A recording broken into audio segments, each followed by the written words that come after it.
welcome back to Collision Podcast. I'm your host, Sharon Fitzgerald, and I'm with Anthony Flores. Hey, how's it going? Okay, we are on episode 3 of Game of Thrones. The air date for today is, April 28th, right? Yes. Okay. Wow. Oh my God. I don't even know where to start. Anthony, on a broad scale, how do you feel about this episode? Because this was... it's hard. I'm speechless. This was probably one of the best episodes of television I've seen of anything ever. I mean, just the sheer amount of things that happened in this episode is just incredible, and just how beautifully shot it was, and just everything coming together. Yeah. I mean, this was amazing. This was quite an accomplishment, I think.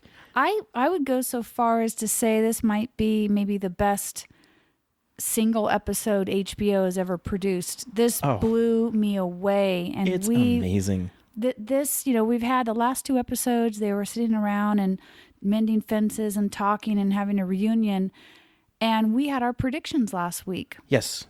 And for the most part, we were completely wrong. Oh, yeah. I was right about the crypt. I'm going to go out on a limb. And okay. I think that was fairly obvious. Anybody with any common sense was probably like, oh, maybe we should not put those people in the crypt. And then, of course, see, I thought the Night King would have to go down in the crypt to raise them. But that was one of the biggest surprises tonight. So as you know, the children and women are tucked away in the crypt to be safe. And all of a sudden, the Starks... on their own, started breaking through the walls and coming alive, and all chaos broke out. Oh, yeah. And I did not see Headless Ned Stark, but I'm going to look. I'm going to check. I'm going to see if there's an Easter egg in there somewhere, because I was hoping for Headless Ned Stark. I know. It's okay. They didn't identify any particular dead Starks, but that was really surprising. And then you have this scene where Tyrion and Sansa are hiding behind a crypt, and they don't even know what to do. Yeah, just sharing that nice... moment before they both think they're going to die. Yeah. Just about as close as they can be. And, oh, God. And then also, this was so surprising because not only was it, I expected easily the Battle of the White Walkers to extend into 2 and 3 episodes. Me too. And I really thought there was going to be a retreat. Maybe they wouldn't hold Winterfell. I had no idea that they were just going to end it quite so quickly, but it was an hour and a half, and let's face it, like most movies are about an hour and a half. Most of the ones you want to watch are about an hour and a half. You can establish a lot in 90 minutes, and this was just 90 minutes of, it's just great, Yeah. So total spoiler alert. We probably should have started with that. I know. Major, don't even listen to this podcast if you intend on watching this episode, because we are about to crush it. Oh, yeah. So the White Walkers, the battle is actually fought and won at Winterfell. Yeah. It was a complete disaster. We had dragon on dragon combat going on in the air. There certainly was a lot of that. And to recap the dragons, I mean, we know that Jon Snow's dragon crash landed. Yeah. And Daenerys' dragon took off. Flew away. Yeah, with a bunch of White Walkers on it. Yeah. And then at the end, we know one dragon comes back and curls around Dany at the end. But we don't know if there is another dragon in the picture. Yeah, I'm not sure. I'm not sure if both of Dany's two of Dany's dragons have died and become White Walkers, and now are ostensibly destroyed because the Night's King is dead. So it looks like we only have confirmation of one living dragon. Yeah. And then the kill scene with the knights, the Night's King. The Night's King. Oh, my God. That was so amazing. So Arya Stark comes. Oh, I knew it. Saves the day and stabs him with dragon glass or Valyrian steel. That was Valyrian steel. That was so unexpected. It really was. I never saw that coming, and not really. You really never know how that's going to go. But it was a great moment. It was really good. And randomly, this episode also brought back, we know that, for example, Melisandre comes back. Yes. And we knew she was coming back because she said she had to die at Winterfell. That's true. So we knew she was coming back, but she did a couple of really cool things. She lit all the torches, all the swords on fire. Of the Dothraki horde. It was so amazing. Just what a way to start things. And then you see all those torches just start to go out, and you realize what's happening over there. And oh no, it's just so disheartening because you just have this moment of hope. It's just like, because the Dothraki, they always say like you'd be a fool to meet the Dothraki in an open field, and they're basically supposed to be like the Khans, these like really skilled horse warriors who nobody could mess with. The steppe people and the Khans took over the whole world just basically on horses, and they just get snuffed out in a matter of seconds. And you realize you realize the seriousness of this moment. Yeah. We might see an end to the Dothraki altogether. I know, or at least the ones that were with Dany. I'm pretty sure there are still some out in maybe they left them. Yeah. So, and then we have also the Brotherhood Without Banners kind of comes back, and they kind of get back together. And they had to coax Hound out of hiding under an awning because he was afraid of the fire. Oh, my boy, Beric Dondarrion. Oh, you deserve better, Beric. Oh, so he's the one that also was brought back to life like 6 times. 6 times, but that's right. But this time he presumably is dead. Yeah, presumably. Melisandre didn't seem to bring him back to life. I don't know. So could that be a heroic death? Are we at our first heroic death with him? Let's call it first heroic death. Okay. Beric Dondarrion, we hardly knew ye. Thank you for your service. Excellent. All right, then we also have with Melisandre, when she lights the spears on fire, her next task is the dragons were supposed to light this trench. Yes. But the dragons, now this was something that was a little bit of a plot convenience where all of a sudden the White Walkers, the Night's King, was able to bring up a storm and to start this Ice Age torrential storm where the dragons weren't able to really adequately function. Right. So we didn't really know he had the ability to do that. Of course, it happened. So that was incredible. And I forgot where I was going with that. Oh, we were talking about Melisandre. Oh, okay. So then she comes back and she lights the trench on fire, which was amazing. Yes. And that did hold back the White Walkers to a point. Yes, it did. It helped. Yeah, it definitely helped. So until that was they started, great. Yeah, well, until they started like building bridges out of their bodies. Yes. Yeah, like a bunch of ants or something like that. Wasn't there a movie in the 80s where a bunch of ants like do something like that? Like I've seen that. Yeah, like a killer ant movie. I've seen that before. Yeah, right. And then, but then that also kind of gives credence to the fact that the Red God? Yeah. That the Red God exists because there was 2 heroic acts where it necessitated some type of magic. Right. So that God on some level is real. Let's not forget, it's a monotheistic religion, and then Beric Dondarrion, one of his last scenes before he dies, he's in a full Christ pose, holding back the army of the dead from the Hound and Arya. I think they're really driving home that metaphor, and I always had my doubts about Melisandre. I always thought that she was completely evil, just serving some demon or whatever madness was, inside of her, whatever you want to call it, but completely redeemed in my book. She really saved the day a couple of times here, and really has been on the right side the entire time. So, kudos, Melisandre. I had you all wrong. I'm really sorry about that. Then she took her necklace off and went out into the open and took her clothes off and fell down and died. Yep, became an old lady again and fell down and died. Yeah, well, is that a heroic death? Do we get it for a bell, or it's not quite heroic, is it? I'm going to go with no. I don't know if that's heroic death, right? But we should give her props. Okay, yeah. We'll definitely. Thank you very much. And then let's see. This episode also brought back.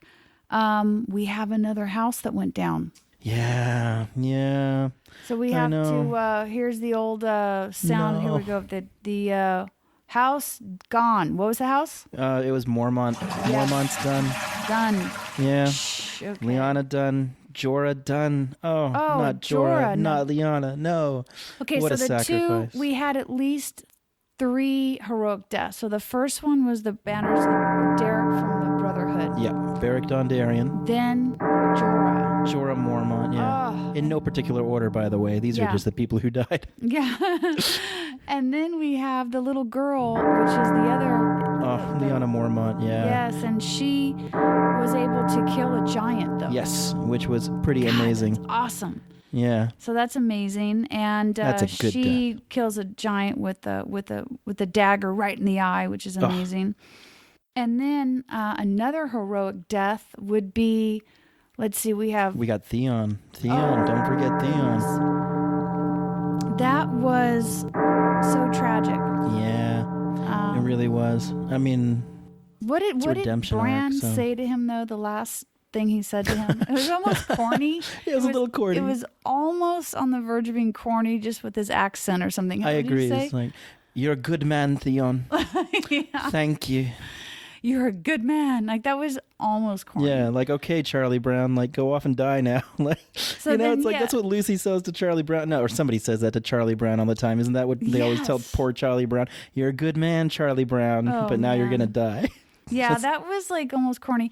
And then when the Night Watch confronts Bran, you almost get the idea that they're almost communicating with each other. Yeah.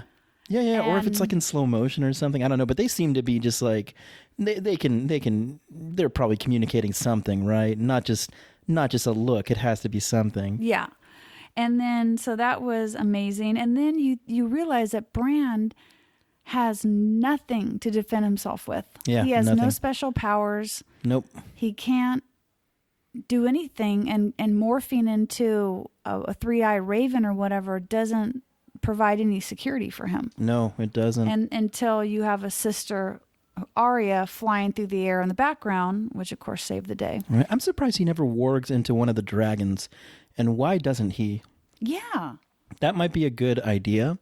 I mean, that's well, I guess it's just one of those plot holes that you might not get answered or something like that. And besides, George R. R. Martin didn't get this far in the books. I mean, Bran has never encountered the dragons, so maybe he took it in a completely different direction. There's actually in the book, if you don't mind me like digressing for a moment, the Ironborn at the very end of the last book have this magic horn that they think can control the dragons, and so that's what they're betting their whole endeavor on, is that they can use this magic horn to control Dany's dragons.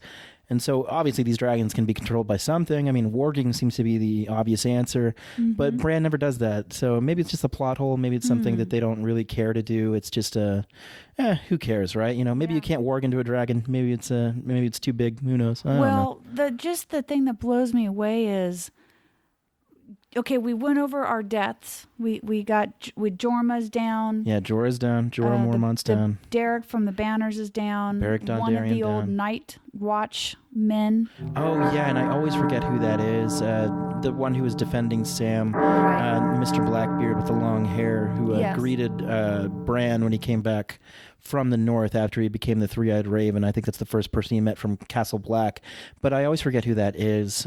So forgive me. Maybe we'll look it up later and put it in the corrections. So then we have the people that we know are alive. Let's go through that list. Yes, let's think about the living. Okay. Good point. Now, so we're done with the amazing battle. The White Walkers are done. They all crystallize and disappear. People left standing. Cool. I think I saw Jaime and Brianna Tarth. Yeah, Jaime, Brienne, Pod, definitely still alive. We have confirmation on that.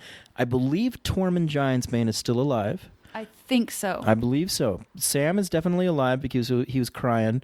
And, Sam, I mean, maybe you're not the best warrior, but you definitely... He was almost a coward. He was a little bit. I mean, Sam is not a warrior. He's just not... But he was a coward, though. Oh, but come on. He's always been that. He's always been that. That's why his dad disowned him and sent him to the wall. Yeah, but I mean, he has fought in the past, and I didn't see that in him today. No, I didn't really see it in him today either, but I don't mind. Sam does so much else that he's totally fine in my book. I mean, without him, Jorah Mormont wouldn't have been alive to save Dany. Right. So, he's done plenty. He's just not a good warrior. So what? Yeah. Oh, So taking it too personally. I relate to Sam. Let's put it that way. I'm obviously taking this personally for a reason. I love Sam. Yeah, I do. Well, I do love Sam and I identify with him, but I probably identify more with Hot Pie. I'm pretty sure. If I was going to be anybody on this show, I'd probably be Hot Pie. Just have baking bread somewhere. Why would I be doing any of this? Okay, so we know Dany's alive, Jaime's alive, Brianna's alive, Jon Snow's alive. Yes. Sansa and Arya's alive. Oh, yeah. Thank God.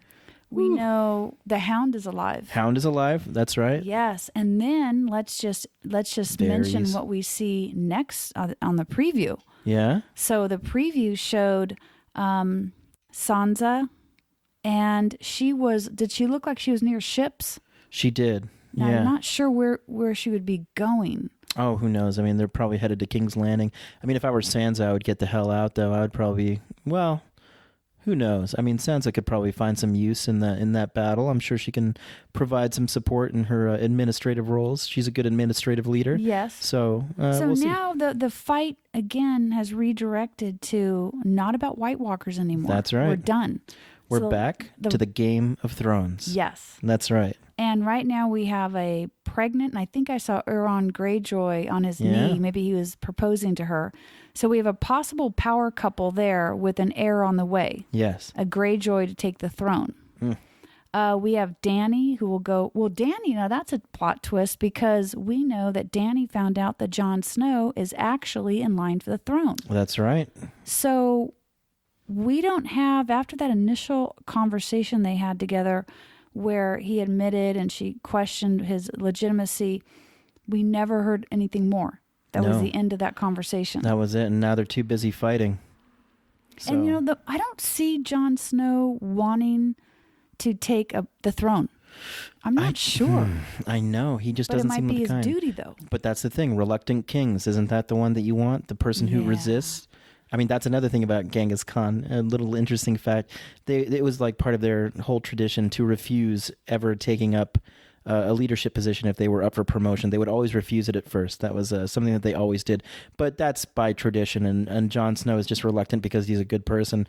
And what good person would want to rule over a bunch of people without being forced to? I don't know. Yes. And, I think the Grey Worm. Yeah. And his girlfriend are still alive. Missandei or whatever. I want to say it's Missandei. But I'm happy they're still alive. That's good news. So now that we're going to turn our eyes onto just the Game of Thrones, just on that fight, where does Jaime going to stand? Oh, man. I think that Jaime is pretty close to being assassinated by Bronn. I think that if Bronn is going to kill anybody, it's going to be Jaime. I've heard a lot of people talking about that Jaime will probably have some sort of redemption arc, ultimately ending with Cersei's death after Bronn kills Tyrion. But I just do not see Bronn killing Tyrion. I do not. I don't see that happening. I don't think he's going to. No, and I think Jaime will probably end up siding on the side of the Starks, honestly. I don't think he's going to go back to his sister, especially if he finds out that she sent somebody to assassinate him and his brother. I think they're done. So long as, Is Bronn going... Okay, so Bronn will probably not kill either one. I hope not. Well, he might kill Jaime if anybody, but I don't think he'll kill Tyrion. I mean, he named his kid after Tyrion. Yeah. Tyrion's his hero. I mean, in the books, it's even more so. Like, he has a sigil dedicated to Tyrion. Right. And, it's a big deal to him. Tyrion's his friend. I don't think he'll kill Tyrion. Right. Well, we're going to have to be heading south the next episode. Yes, we will. And we haven't seen Cersei or Euron Greyjoy in 2 episodes now. That's right. And we have the Golden Army. What is it called? The Golden Company? The Golden Company. They are stationed down there. So there's a lot of fresh fighters. The Braavosi, yeah. Yeah. And what do we have left? I mean, do we have an army to even fight anybody? I mean, there was a piles of dead people. Right? Who's left to fight this war against Cersei? I hope hopefully enough. That might be an opportunity for House Aaron was already there. Yeah. So they were already there. Oh, man. But it's just extraordinary to me that he put an end to the White Walkers by episode 3. I know. It's done. This huge buildup and everything. And I know it was an hour and a half episode, but I'm almost a little disappointed. I kind of wanted to draw it out a little bit more, but I guess it just has to be done. It has to be done, and then we have to get back to deal with Cersei. But I don't know how they're going to fill like 3 episodes, and these ones are supposed to be very long episodes too. I guess, 2 episodes to take down Cersei, 1 episode to sort of wrap everything up, and everybody has their reunions and goes back home and everything like that. It's very Lord of the Rings. So I guess it could work out. The pacing seems like it should be fine. I mean, yeah. Oh my gosh. Right? Well, this episode, I know I have to rewatch it, and I'll be watching this again and again, I'm sure. Cinematically perfect, sound effects perfect. The soundtrack was amazing.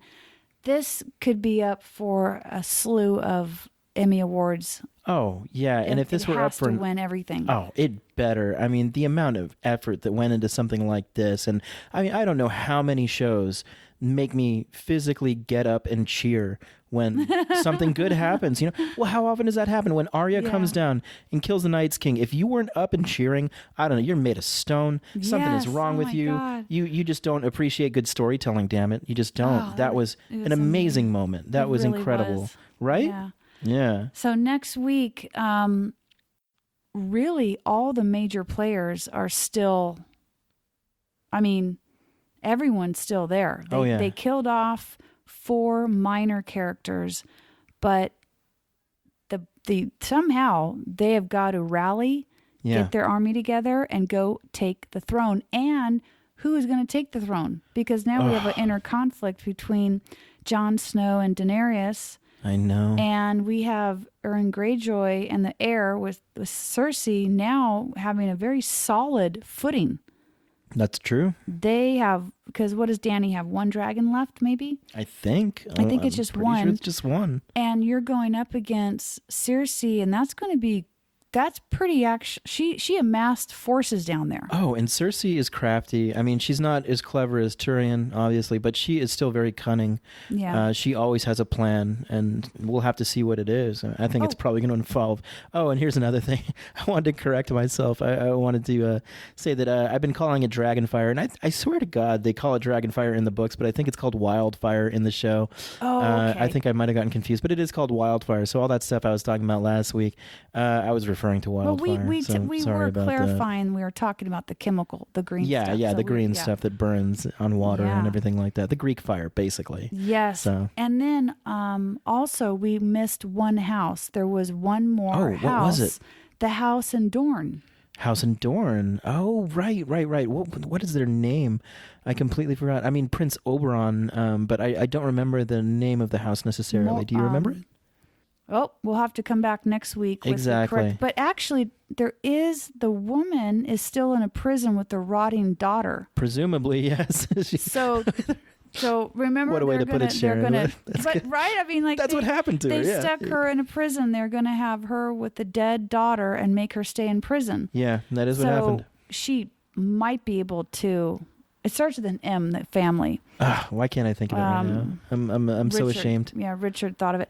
But anyway, so that's it. It's hard to make predictions at this point because we really reset the entire show. And now we're going on to the second half of Game of Thrones because now it's just a completely different perspective next week. Exactly right. And I cannot wait. And the Red God is alive and well. Oh, the Red God is very, very real. Banners are alive. Yeah. House Stark, Targaryens, the Greyjoys, Lannisters are completely ready to go. So, and House Tarly.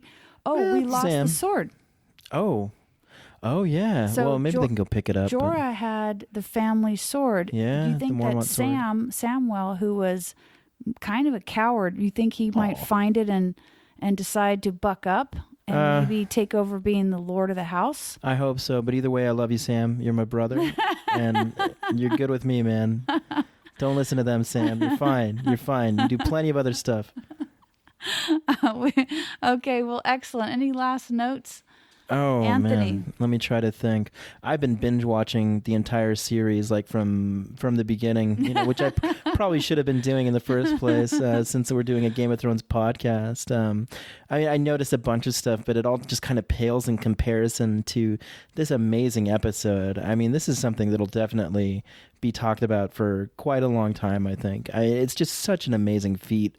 My gosh, I'm just blown away. I mean, Lord of the Rings was cool, but this is just, it's just as good as any cinematic movie that I've seen, any big budget movie, anything that I've ever seen. It's just as good, if not better. And how do you fill 90 minutes with one battle and make me care about every part of it? I mean, Incredible. I never felt bored. The pacing was great. I love the whole scene where everything was like a video game, where like Arya's hiding underneath tables and stuff, like she's in, like, I don't know, Metal Gear Solid or Resident Evil, or we compared it to Pac-Man, but I feel like I have a more modern perspective on the game in here. So I'm gonna put it in. I'm gonna say that this was more Resident Evil than it was Pac-Man necessarily. I'm sorry to everybody who's around, jump. Sorry, we watched this with people who compared it to something else, but that's funny. That was great though. I love that stealth scene. Arya really saved the day. I mean, she's just the best part of this episode, and most episodes that she's in, of course. So, yeah, those are my only notes. I mean, it's just hard to sum up all of this. It's too difficult. There's just so much that was so great about this, and I just really appreciate the effort. And I don't know, just this is one of the greatest things I've ever seen. One of the best shows ever. Well, I'm thrilled that Brianna and Jamie are still alive. Yeah. I'm glad that they still have. I think that'll be really fun to watch those characters, and I'm ready to go to King's Landing. And honestly, next week when we sit down to watch this, we will have really no idea what to expect next. What is going to happen exactly? They blew the Game of Thrones fans worldwide are probably just freaking out. Yeah. Like to see the Night King die and just the end of that war and all of its glory was just unexpected. I mean, I know it was 10 years in the making, but it almost feels like, whoa, so soon? So quick? Oh, no. What are we going to do? Oh, my gosh. Well, Anthony, until next week. Yes. I think that's all I have to say on the matter. We are going to be blown away. We're going to rewatch this. And next week, we are going to be just glued to the television. Oh, definitely. So that'll be amazing. Oh, I'll be rewatching every episode from then until now. I'm going to get through it somehow. Excellent. Okay, well, thanks, everyone. Thank you for tuning in to Collision Podcast, the Game of Thrones edition. I am Sharon Fitzgerald. I'm here with Anthony Flores. See you next time. And all the show notes, links, and images are always on the show notes at collisionpodcast.com. This is episode number 6 in the podcast, and it's the episode number 3 of Game of Thrones. Okay, thanks, everyone. Thank you.